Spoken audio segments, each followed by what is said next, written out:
train your Gavin. Read those books in a blink, oh yeah. Grab yourself a hot drink cause you're watching How to Train Your Gavin. Yep, that's me. Hey guys, welcome back to How to Train Your Gavin. Today I am going to do my mid-year book freakout tag. I know a few people have already done this one and I'm probably a little bit later than everyone else, but here I am. I've been really excited to do this one. I rewatched my one from last year and I stupidly filmed that one outside. I remember filming that video as well.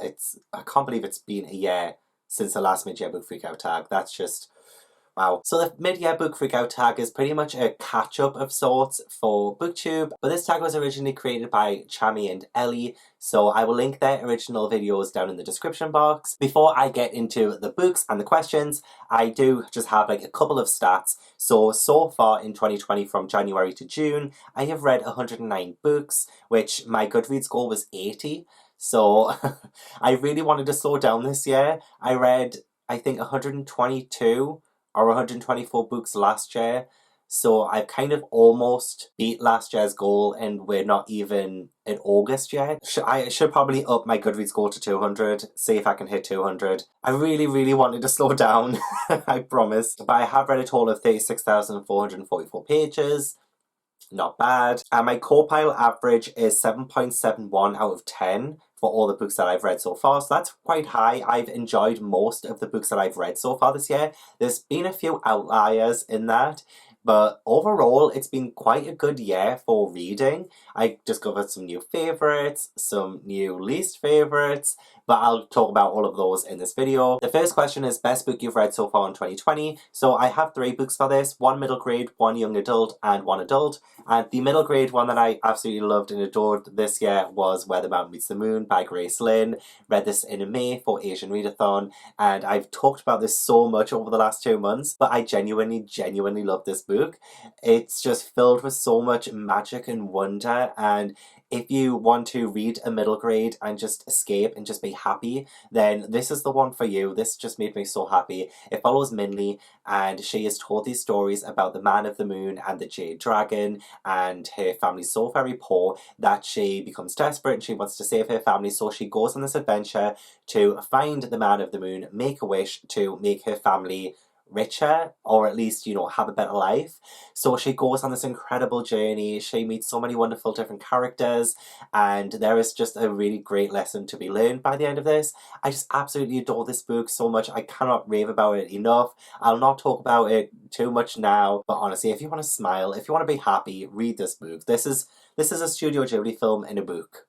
That's all I need to say. For young adult, I would say Skyward by Brandon Sanderson. I read this back in January, so my thoughts on this are a little bit more vague now because I've read Starsight, which is the sequel, and now both books are kind of blurring into one. But this does follow Spencer, and she wants to be a pilot, and her father was vilified, and I can't remember things. I can't remember if he died or if he abandoned everyone. Or both. I don't know. I can't remember anymore. I already need a reread of this. Wow. Her father is vilified, and that makes it so much harder for Spencer to become a pilot because people are out kind of against her just from the very beginning. So there is also this alien species called, is it the Krell? Or is it Kel? I think it's Krell.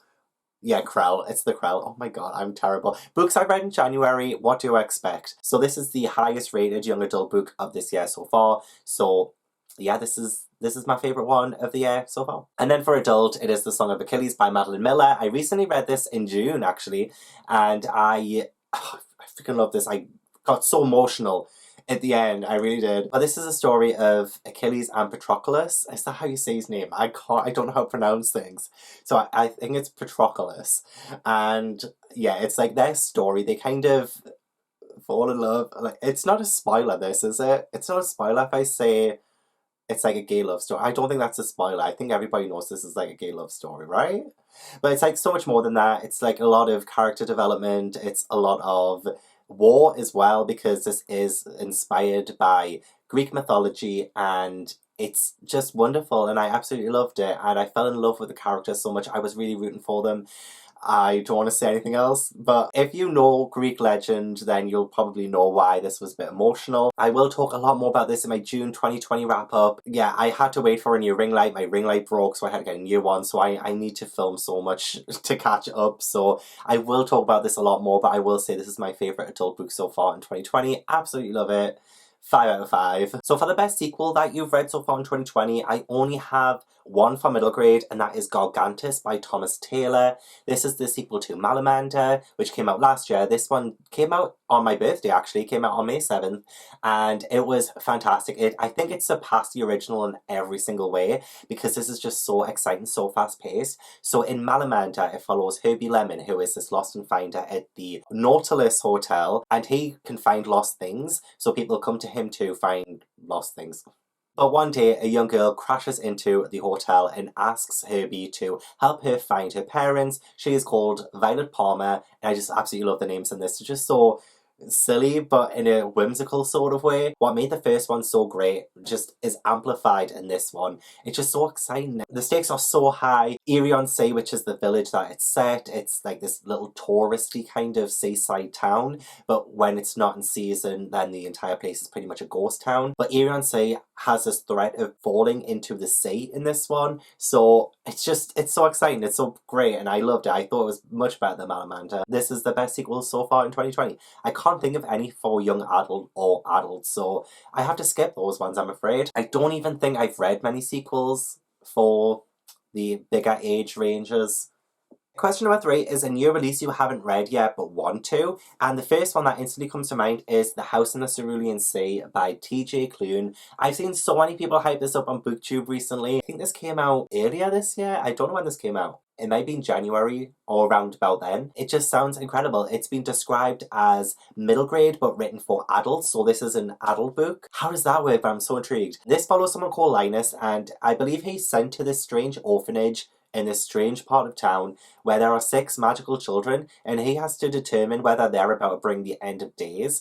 Something like that. It sounds so bizarre, so wacky, which is why I believe it when people say, oh, this is like middle grade but written for adults. Like, yeah, and it was a little bit hard to get hold of this one, but I managed to get it, so I'm so happy about that. And also Daughters of Narai by Renny, Cameo, and I wanted to so badly for this to be the Read Rate Review book, but actually the Read Rate Review book for August is going to be Kingdom of Souls by Rena Barron, and I really want to read that one as well. This is the one I nominated for it, and I really want to read it. It's about 2 twin sisters who I think are descended from gods, so they're goddesses, and they're separated at birth. And that's all I know. But it sounds fantastic. Cannot wait to read it. And I've been in love with this cover since it got unveiled. And I will get round to this probably August because, yeah, it's really high up on my TBR. Okay, question number 4 is most anticipated release for the second half of the year. And I've got quite a few of those for middle grade. I actually struggled a little bit to find young adult and adult books. I mean, I'll talk about the middle grade ones first. There's so many. I won't talk about the middle grade books that are coming out in July, August or September because I have a whole video on that. So I'm only going to talk about books that are coming out October onwards, but not all of them because I will be doing a proper video for them. So I definitely cannot wait for Frostheart Escape from Aurora by Jamie Littler. This is the sequel to Frostheart, which is one of my favourite middle grades of all time, if not my favourite middle grade of all time now. And it follows Ash, and he is a song weaver. He has these magical powers where he can talk to these leviathans, which are monsters that live in the Snow Sea, and the Snow Sea separates all of the strongholds because it's like a bit of a dystopian world and everyone lives in strongholds. But one day Ash saves the crew of the Frostheart who go from stronghold to stronghold, and he ends up joining them, and he goes on an adventure to find his missing parents, and he is joined by his Yeti guardian, and it's just so magical and wonderful, and I absolutely love it. So Frostheart 2 comes out on October 1st, and I cannot wait. So excited for that. I'm also really excited for Castle of Tangled Magic by Sophie Anderson. I don't really know a lot of what that one's about, but that was just announced I think last week, and honestly I had no idea I was going to come that soon. And I love Sophie Anderson. She wrote The House with Chicken Legs and The Girl Who Speaks Bear, both fantastic novels, Please check them out. I absolutely love them. So I can't wait for the Castle of Tangled Magic. The cover is gorgeous. I also can't wait for... Right, I'm going to skip through a lot of them because I will be doing a proper video on these. So another really big one I'm looking forward to is Hollowpox, The Hunt for Morrigan Crow by Jessica Townsend. I think it'll be the 3rd time it's been pushed back, so it's definitely coming out on October 15th, and I am so excited. I absolutely love Nevermore and Wondersmith by Jessica Townsend. It's a fantastic series. I've been anticipating it for so long. This one follows Morrigan, who is taken away from her world into the wondrous world of Nevermore, and she's taken there by Jupiter North, and he saves her from a curse that meant she was going to have to die on her 11th birthday, I think it was. But he saves her, but she has to prove herself in Nevermore, and it's like this magical, wonderful place. It's just fantastic. So definitely check that out if you haven't already. And I'm also really excited for The Neighbor's Hero by Untitled Chapter. I think this one is about a bully who actually comes across a homeless man in the park, and then I think they end up forming a bond or something like that. It just sounds like it's going to be so wonderful. Anjali Kirov wrote The Boy at the Back of the Class, which I absolutely loved. It's one of my favourite contemporary middle grade books of all time. It's just so heart-wrenching and so amazing though. Like, it's so uplifting and it's just great. So I love that one. And A Star Outside My Window as well. And then The Neighbor's Hero will be her 3rd novel. So excited to read it. So for young adult, I can't wait to read Nick and Charlie by Alice Oseman, which is a solitaire novella. I don't really know what it's about. I just know it follows the characters from Heartstopper, Nick and Charlie, who... oh, I love them. They're probably one of my favourite gay couples of all time, to be honest. I just absolutely love them. So I can't wait to read this novella. It's only 176 pages long, so it'll be a nice quick read. I'm also really excited for Cinderella is Dead by Carolyn Bayron, and apparently it came out today in hardback in the UK, but it's sold out everywhere. I'll never be able to get it. So the paperback comes out on the 6th of August 2020, so that is still an upcoming release for me because I'll get the paperback version of it. Really excited. I've heard fantastic things about it. I'm seeing so many 5 stars for it already because I think it is out in the US now. So people are reading it, people are loving it. And then the only adult book that I really know of that's coming out is The Betrayals by Bridget Collins, who wrote The Binding, and I absolutely love The Binding. This one comes out on the 12th of November, and it's coming out with a signed exclusive edition with exclusive sprayed edges and extra deleted scene at Waterstones. So I think I've already pre-ordered it. I can't remember now. I can't remember what I pre-ordered and what I haven't pre-ordered now. I'm gonna have to check that. All the synopsis says about this one is that it's in an exclusive institution tucked away in the mountains, the best and brightest study an arcane and mysterious game as they have for centuries. But times are changing and traditions being overturned, the truth will come out. That's all I know about it. It sounds so mysterious, so intriguing, and I really did enjoy The Binding. I think I gave it 4 out of 5. It wasn't quite 5, but it has stuck with me, so it is a one that I'm really anticipating. So I don't think it's a sequel. I think it's just a standalone, but it matches The Binding so beautifully and it's gorgeous. So, okay, so question number 5 is biggest disappointment, and obviously that goes to Simon vs. the Homo Sapiens Agenda by Becky Albertalli. My hopes weren't that high for this anyway because I hated What If It's Us, and I do enjoy the movie, but I didn't think I would like the book, but I gave it a try anyway because I've owned this for quite some time and I really wanted to get on to reading it, and I'm glad I got it read because now I'd never have to read it again. I just think it's terrible. The plot comes apart in like page 2. There's no plot really because it's easily debunked in the first couple of pages. There's just, the drama was so forced. The characters are awful. Simon is a terrible character. Really despise him. I hate the way he treats his friends, but I hate the way his friends treat him. It's just so toxic in such a bad book, and I really don't like the writing style. I think it's, yeah, I have a whole rant review on this, so please do check that out. I'll link it somewhere up above, I think up here. But yeah, sorry, I know this is beloved, but... And I also want to say biggest disappointment as well goes to the Earthsea series that I've read so far. So A Wizard of Earthsea, The Tombs of Tuin, and The Farthest Shore by Ursula K. Le Guin. These are the first 3 books in the Earthsea cycle. I will be reading the 4th book soon, but I've only read these ones so far, and yeah, I'm disappointed. I've heard so many great things about it because it's such a classic fantasy series. And the first one follows Ged, who is training to become the most powerful wizard of Earthsea. But the series is just so boring. I just have no strong feelings towards this book. They've been so middling. I think the best one was A Wizard of Earthsea, and I didn't enjoy it all that much because there was just too much faffing on. But then, just with each one, they've just gotten gradually worse. For me personally, it might not be the same for everyone, but oh my god. At least I had a lot to talk about with Simon, but for these, I have nothing to say pretty much. Just, it's so mediocre to me. And I feel bad because this is a classic, so maybe it's just me not understanding the story. Maybe this is a me problem. But could I actually tell you what the Father Short is about? And I've literally just read it. No, I can't. I literally could not even give you a synopsis of this. I just read from page to page like, what is the point? I mean, these are beautifully written, though, I will give it that, but it's just boring to me, so I am disappointed with that. But I'm still looking forward to Tahano because some people have said that's the best one in the series. So who knows, maybe that will change my opinion on the entire series so far. Fingers crossed. Sorry, I thought I was done, but I'm not. My biggest disappointment in the YA category is The Ballad of Songbirds and Snakes by Suzanne Collins. I also have a vlog dedicated to this one. Yeah, it's just so mediocre. I was really hyped for this because I love the Hunger Games series. So this follows Cunnilingus Snow, and he was the villain in the original trilogy, and this is like a villain origin story, and this goes through the 10th Hunger Games. It's kind of like the things that we know from the Hunger Games today are brought into fruition in this one. It's like from different ideas from different people. We kind of see the politics behind that, but we also have this really, I mean, maybe minor spoilers to this, like very minor spoilers to this. So maybe skip ahead until I put this down if you don't want to be spoiled at all. But very minor spoilers. I don't know if it is considered a spoiler. I think maybe people already know this. Maybe this is common knowledge. But, okay, spoilers. Yeah, this was like a very lackluster and unnecessary pining puppy love between Anna Snow and Lucy Gray from District 12. And it's so painful to read. And it was just so unnecessary. It's not this Snow that I wanted to read about. I wanted vindictiveness. I wanted cruelty. And sometimes we got glimpses of that, and it was great when we did. And I really did like the ending, or where the ending was going.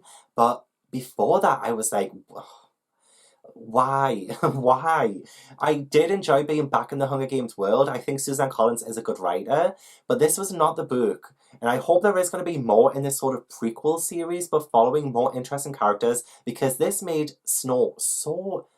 I just didn't care, and it became boring to me. But this was a big disappointment for me, unfortunately. But do check out my vlog if you want spoiler-filled thoughts on this.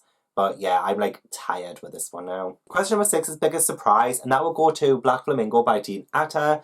I don't ever read books in verse. This is told very beautifully, very poetically, and I just never would have picked it up because I just don't read books like that. But I am converted. I absolutely love this one, and I was so surprised by how much I love this. I read this for Queer Blackathon. I devoured it in one sitting, really. So this is Michael, and it goes through sort of his like teenage life and the struggles he has as, 1, a black man, 2, a gay man, also 3, somebody who wants to be the Black Flamingo and dress up. But there are so many poetic and beautiful messages in this that there were so many times when I just really related to this. And I just absolutely loved it. I will talk about this more in my June wrap-up because I did read it very recently, so I will talk about it then. But yeah, I devoured this and I thought it was brilliant. I will read more books in verse now. I'm converted. Also, a biggest surprise goes to the Saga volumes. I've read volumes 1 through 4 so far, and oh my gosh, I never read graphic novels, ever really. I've read a couple, but not really anything big. I've read some of the Charmed season 9 and 10 graphic novels. I've read like the Chilling Adventures of Sabrina graphic novel. I haven't read a proper one. This is my first one. So I'm on volume 5 now. I'm so excited to continue. But this is so great. It's so filled with action and adventure. And I love the characters. I never realised just how in love with the characters I would be. And this is like a sci-fi soap opera kind of thing. It follows two characters who are supposed to be enemies because they're different species, but they make a baby. And then to protect their family, they have to sort of fly across space to escape from people who are trying to kill them. It's just so exciting. I've been loving it so much, and so much death and destruction as well. But I just love it. I love it. So I'm excited to continue this. But it's a big surprise because I just don't read graphic novels, and I'm surprised at how invested I am. I'm so invested, I can't wait to read more. Question number 7 is favourite new author, either debut or new to you. So one of my favourite new to me authors is Vashti Hardy, and I have been in love with the Brightstorm series, which is Brightstorm and Dark Whispers, but also Wildspark, which is a standalone. Oh, it's one of my favourite middle grades so far this year. This one follows Prue, who has lost her brother years ago. She ends up going to Medlock years later as an apprentice under her brother's name, and she tries to bring her brother back to life because in Medlock there are these machines, or ghost machines, and they can put human souls in these machines, so she tries to bring her brother back that way. So if you enjoy that kind of feel of steampunk, this is a bit steampunkish, so yeah, I would definitely recommend it. But I loved it, I thought it was brilliant. So Vashti Hardy's definitely a favourite new to me author this year. Oh, I can't wait for more, and like, this is all of her books and I read them all and I just loved and devoured them, so definitely one of my favourite new to me authors. But I also will go with Sarah J Maas because I read Crescent City in January, and then I read A Court of Thorns and Roses in February. I will be reading Akamath for Becca's Bookopoly-thon, which is happening this weekend. I'm so excited. I will do a vlog for that. But I did a vlog for Crescent City and I absolutely loved my time reading it. This was my first Sarah J Maas book. I thought it was really well written, but I'm totally trash for Maas now, and I just enjoyed my time so much with this. Like, this is entertaining, and so is A Court of Thorns and Roses. One thing you can get with Sarah J Maas is that she will entertain you. That is why she's one of my favourite new to me authors, and I can't wait to read Akamath. I've heard so many great things about it. I've heard so many dirty things about it, and that's the main thing I'm excited about. So I will get to that very soon. Question number 8 is newest fictional crush, and I will go back to Sarah J Maas. I would say Hunt from Crescent City, House of Earth and Blood. Oh, he is an absolute fucking dream. And then also Becca from Becca and the Books being Hunt. It just makes my explode, really, to be honest. So definitely Hunt from House of Earth and Blood. I would have said Recent, but he wasn't really that great in A Court of Thorns and Roses, but I do hear he gets so much better in Akamath, so I'm really excited about that. So I could have said Recent because I played Recent. Is it Recent? Recent, I say his name wrong somehow, and I thought I did a good job with that as well, okay. Question number 9 is newest favourite character. I don't really have one. I do love the main characters in Saga, but I don't really have a new favourite character. They just go out of my head a lot. No one's really stood out so far this year. Last year I said Evelyn Hugo for obvious reasons, but this year no one's really stood out to me as much. So I'm going to skip that question. And question number 10 is books that made you cry. Nothing's really made me cry so far this year. I've gotten quite emotional at some things, but nothing's really made me cry. I would say the closest I've been to crying is The Song of Achilles by Madeline Miller. It hit me right in the fudge. Question number 11 is book that made you happy. Again, Where the Mountain Meets the Moon by Grace Lynn. I read this with the biggest smile on my face. It's so beautiful and amazing and beautifully told. It weaves fantastic traditional Chinese folklore into original folklore that Grace Lynn has made up herself. It's just, the way it's done is just so beautiful and amazing, and it made me smile so much. Love it, love it, love it, love it. Question number 12 is most beautiful book that you've bought so far this year or received. There's probably loads of them, but one that I will say is The Court of Miracles by Kester Grant. This one I received in an Illumicrate box, which I will put the unboxing video somewhere, but it does have beautiful black sprayed edges. It has this rose gold cover. The under the dust jacket is stunning as well. Like, ugh, gorgeous. So I will probably say this one. So question 13 is what books do you need to read by the end of the year? I will also say The Court of Miracles by Kester Grant. I have set up a Patreon, and just because, you know, your girl's desperate. So if you want to support my channel, I will leave a link to that in the description, and there are different tiers and loads of perks and advantages that you can get from it, such as early access videos and exclusive videos that I'll never be putting on YouTube for anybody to see. There is a Discord, and we are doing a buddy read in July, and it is The Court of Miracles by Kester Grant. So I will be reading this with all my beautiful, lovely patrons, and I'm really excited. So excited to read this. This is a Les Mis retelling. Cannot wait to buddy read this with my patrons. And that is one of that I think of. There are so many books that I need to read by the end of the year. I would be here for hours. But that's the main one that I'm getting to very soon that I really need to read. There are so many. I really wanted to read all the Disney Twisted Tales by the end of the year. I wanted to finish off Philip Pullman. I wanted to read the Shadow and Bone trilogy and the Six of Crows duology. I wanted to read all of Spellsinger. I wanted to read all of Sarah J. Maas, Throne of Glass, all of Victoria Schwab. What else? Like, there's just so much. Rincha Pecco, and all of the middle grade that's behind me. Most of it I'll have to read. There's just so many that I have to read. Yeah, I don't even want to get into that. So that was my mid-year book freakout tag. I think I said it right. And I hope you enjoyed. Please leave a like if you did and subscribe if you haven't already. Check me out on all the social media links. I've got them in the description box. Add me as a friend. Follow me. Do whatever you need to do. And I will see you in the next video. Thanks so much for watching. Bye.